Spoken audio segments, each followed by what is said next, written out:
രതി sir, R സുഗതനെ പുറത്തിറങ്ങണ്ട, സത്യപ്രതിജ്ഞ ചെയ്യാനായിട്ട് ജയിലിൽ തന്നെ സൗകര്യം ഒരുക്കാന്നാണ് ഇപ്പൊ സർക്കാർ പറയുന്നത്. എന്താണ് സാർ ഇതുമായി ബന്ധപ്പെട്ട വിവരങ്ങൾ? ഇതുമായി ബന്ധപ്പെട്ട വിവരങ്ങൾ ഇപ്പൊ നമ്മൾ ഈ വീഡിയോ എടുക്കുമ്പോഴേക്കും അതിന്റെ ഫൈനൽ ഓർഡർ പുറത്തേക്ക് വന്നിട്ടില്ല. കാരണം ഉച്ചക്ക് ഇപ്പൊ നമ്മൾ വീഡിയോ എടുക്കുന്നത് ഉച്ചക്ക് മുമ്പാണ്. ഇപ്പൊ ഉച്ചക്ക് 2 മണിക്ക് ശേഷമായിരിക്കും അതിന്റെ ഫൈനൽ ഓർഡർ വരിക.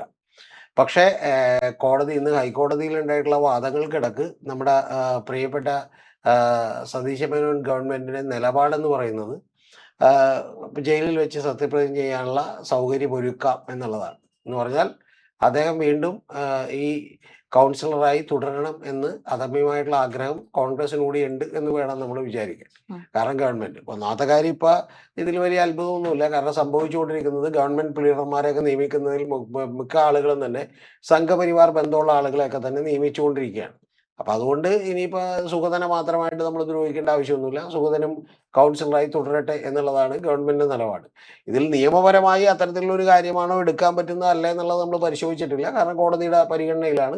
കോടതി വിധി ഫൈനലായിട്ട് വരട്ടെ. പക്ഷെ മിക്കവാറും അത്തരത്തിലുള്ള ഒരു കോടതി വിധി തന്നെയായിരിക്കും ഉണ്ടാവുക എന്നുള്ളതാണ് നമുക്ക് അവിടെ വക്കീലന്മാരോടൊക്കെ സംസാരിക്കുമ്പോൾ മനസ്സിലാക്കാൻ കഴിയുന്നത്. കാരണം അദ്ദേഹത്തിന്റെ ഒരു ഹർജി അതാണ്. അതിനോട് ഗവൺമെന്റ് എതിർക്കുന്നില്ലെങ്കിൽ പിന്നെ വേറെ ആർക്കും എതിർപ്പുണ്ടാവേണ്ട ഒരു ആവശ്യം ഇല്ല. അപ്പൊ അദ്ദേഹം പറയുന്നത് എനിക്കിത് സത്യപ്രതിജ്ഞ ചെയ്യാനുള്ള അവസരം ഒരുക്കിയില്ലെങ്കിൽ എനിക്കിത് അല്ലാതായി പോകുമെന്നുള്ളതാണ്.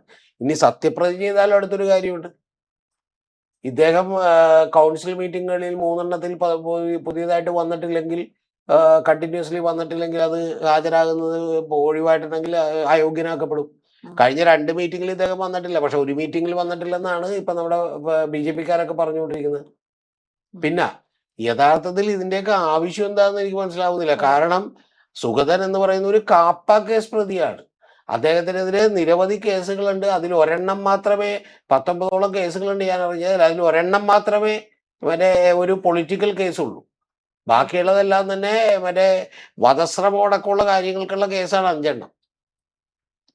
അപ്പൊ അത്തരത്തിലുള്ള ഒരാളുടെ ഹർജി ഇനി നിയമപരമായി എതിർക്കാൻ പറ്റൂല എന്ന് അറിയില്ലെങ്കിൽ പോലും അതിന് യാതൊരുവിധ തടസ്സവും പറയാതെ ഒരു ഗവൺമെന്റ് അങ്ങോട്ട് ഒത്താശ ചെയ്യുന്നു എന്ന് പറഞ്ഞാൽ എന്താണ് ഈ നാട്ടിൽ സംഭവിച്ചുകൊണ്ടിരിക്കുന്നത്?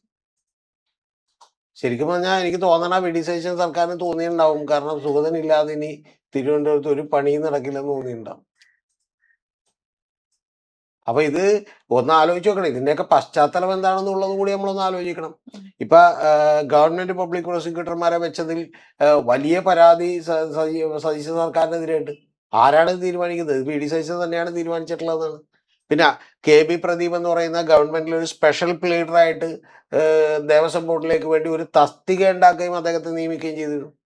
അദ്ദേഹത്തിന് ബോധി ഭക്തനാണെന്നും അതുകൂടാതെ വലിയ BJP ബന്ധമുണ്ടെന്നും ഒക്കെ ഉള്ള ആരോപണം ഉയർന്നിരുന്നു. ഇനി അതെല്ലാം പോട്ടെ, ഇനിയിപ്പോൾ ബോധി ഭക്തനായിക്കോട്ടെ, BJP ബന്ധം ഉണ്ടായിക്കോട്ടെ, അതൊന്നും കുഴപ്പമില്ല. അദ്ദേഹം സ്മാർട്ട് ക്രിയേഷൻസ് എന്ന് പറയുന്ന ശബരിമലയിൽ നിന്ന് സ്വർണം അടിച്ചിട്ട് പോയ പങ്കജ് ഭണ്ഡാരി, അദ്ദേഹത്തിനാണ് സ്മാർട്ട് ക്രിയേഷൻസ്. ആ പങ്കജ് ഭണ്ഡാരിയുടെ സ്മാർട്ട് ക്രിയേഷൻസിന്റെ വക്കീലായിരുന്നു. അപ്പൊ അതിനാണ് K മുരളീധരൻ പറഞ്ഞത് കുഴപ്പമൊന്നുമില്ല, അതിപ്പോ അവരുടെ ഐഡിയയും തന്ത്രങ്ങളും ഒക്കെ അറിയാവുന്ന ഒരാൾ ഇപ്പുറത്തേക്ക് വരട്ടെ എന്നാണ്. സത്യത്തിൽ സംഭവിച്ചേക്കണത് അവരുടെ ഐഡിയയും തന്ത്രങ്ങളൊക്കെ അറിയാവുന്ന ഒരാൾ ഇപ്പുറത്ത് വന്ന് ജോയിൻ ചെയ്തു. ഒരു ദിവസം അവിടെ ഇരുന്ന് പുള്ളി ഫയലൊക്കെ പിടിച്ച് പുള്ളി നേരെ തിരിച്ചുപോയി. ഇനിയിപ്പോ ഇവിടുത്തെ തന്ത്രങ്ങളൊക്കെ അറിയാവുന്ന ഒരാൾ അപ്പുറത്ത് നിൽക്കട്ടെ എന്ന് പങ്കജ് ഭണ്ഡാരിക്കും വിചാരിക്കാം. അപ്പൊ ആ അവസ്ഥ നിലനിൽക്കുന്നു. ഇനി അടുത്തൊരു കാര്യം PM നിയാസ് എന്ന് പറയുന്ന KPCCയുടെ ജനറൽ സെക്രട്ടറി, അദ്ദേഹം ശേഷാദ്രിനാഥനെ നിയമിക്കുന്നതുമായി ബന്ധപ്പെട്ട് ശേഷാദ്രിനാഥൻ BJP-കാരനാണ് എന്ന് പറയുന്ന വലിയ വാദം ഉയർത്തി. ഈ ശേഷാദ്രിനാഥൻ എന്ന് പറയുന്നത് നമുക്കൊക്കെ അറിയുന്നതിനേക്കാൾ കൂടുതൽ നിയാസിന് പുള്ളിനെ അറിയാം. കാരണം നിയാസിന്റെ കൂടെ പഠിച്ചതാണ്. ആ സമയത്ത് അദ്ദേഹം SFIയുടെ ആളൊക്കെ ആയിരുന്നു. പിന്നെ അതിനുശേഷം അദ്ദേഹം മറ്റു പല പരിപാടികളിലൊക്കെ പങ്കെടുത്തിരുന്നു. ജഡ്ജിയായിരുന്നു. ഇപ്പം അദ്ദേഹം കുടുംബ കോടതി ജഡ്ജിയാണ്. ചാലക്കുടിയിൽ അംഗമാലിന്യം കണ്ടു. അപ്പൊ ആ സമയത്തൊക്കെ തന്നെ അദ്ദേഹം ജില്ലാ ജഡ്ജിയായിട്ട് റിട്ടയർ ചെയ്ത ഒരാളാണ്. അപ്പൊ അദ്ദേഹത്തിന്റെ ഈ പറയുന്ന കമ്മീഷണറായി ഈ തെരഞ്ഞെടുപ്പ് കമ്മീഷണറായി നിയമിക്കണമെന്ന് കോൺഗ്രസിന് എന്തായിരുന്നു വാശി? അപ്പൊ അതൊക്കെ ആയിട്ട് കമ്പയർ ചെയ്താൽ പിന്നെ ഈ ശേഷാദ്രിനാഥൻ, KB പ്രദീപ് ഇത്തരത്തിലുള്ള ആളുകളെയൊക്കെ കൂട്ടത്തിൽ ഇനി പാവം പിടിച്ച സുഗതനെ എന്തിനാണ് എന്ത് ചെയ്യുന്നത്? കുറച്ച് 18-19 കേസല്ലേ ഉള്ളു, അതും വധശ്രമം 5 എണ്ണം. അതെന്താ സാർ ഇത്രയും എല്ലാവരും എന്താ ഒരു നിസ്സാരമായിട്ട് കാണുന്നത്? അതെനിക്ക് മനസ്സിലായി. അല്ല, നിസ്സാരമായിട്ട് തോന്നി ഏറ്റവും കുറഞ്ഞ പക്ഷം ഇത് പുറത്തേക്ക് ഇറക്കാതിരിക്കാൻ അല്ലെങ്കിൽ അയോഗ്യനാക്കാനുള്ള നടപടികൾ എന്തെങ്കിലും എടുക്കാനുള്ള ഒരു ശ്രമമെങ്കിലും കോൺഗ്രസിന്റെ അതെ. ഭാഗത്ത് നിന്ന് ഉണ്ടാവണ്ടേ? ഉണ്ടാവുന്നില്ല. അതിന്റെ പിന്നിലുള്ള കാര്യം എന്താ വെച്ചാൽ കോൺഗ്രസ് എങ്ങനെ 10ൽ നിന്ന് 20ലേക്ക് എത്തി എന്നൊക്കെ ആലോചിച്ചാൽ കണക്കുകളൊക്കെ പരിശോധിച്ച് നമ്മൾ ഞെട്ടിപ്പോവും.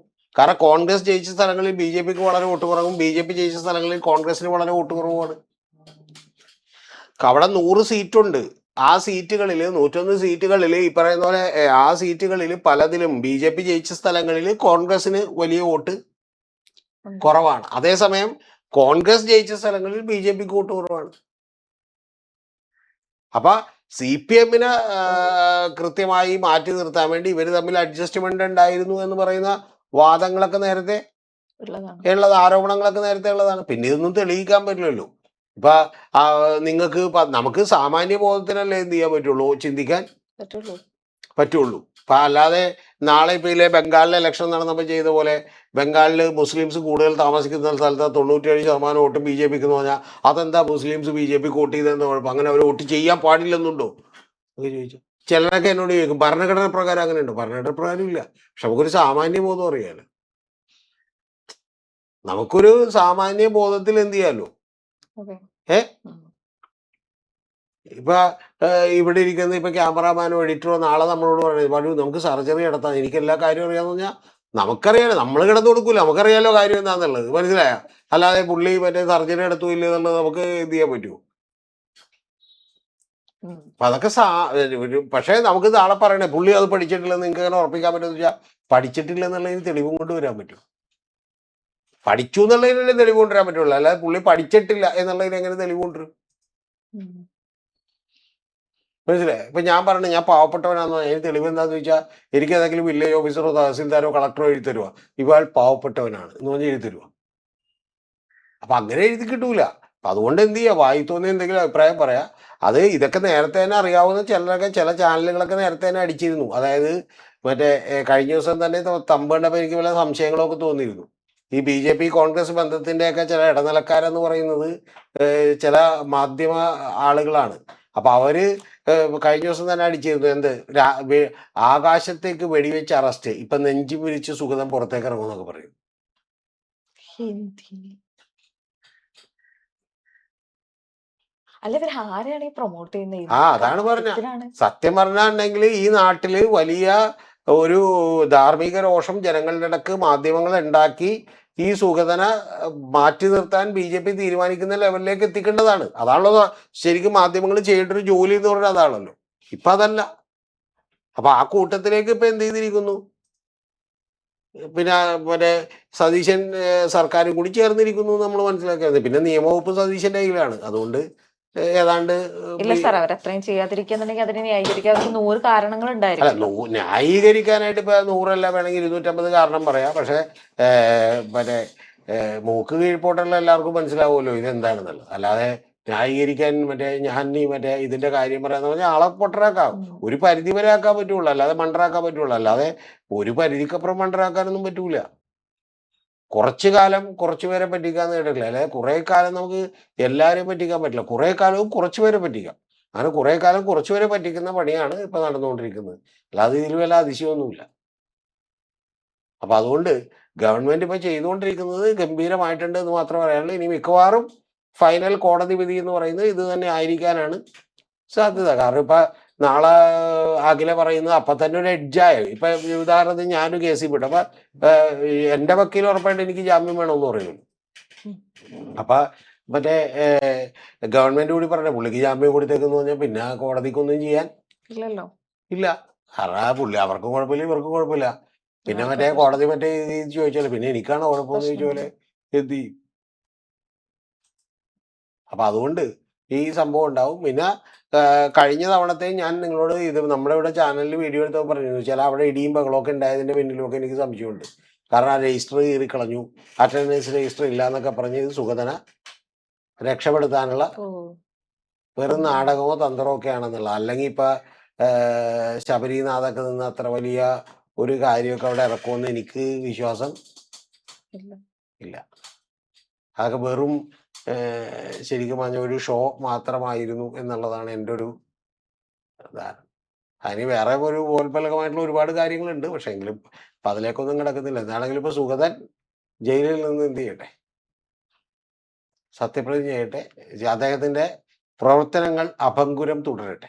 അതെ അതെ തൂക്കട്ടെ.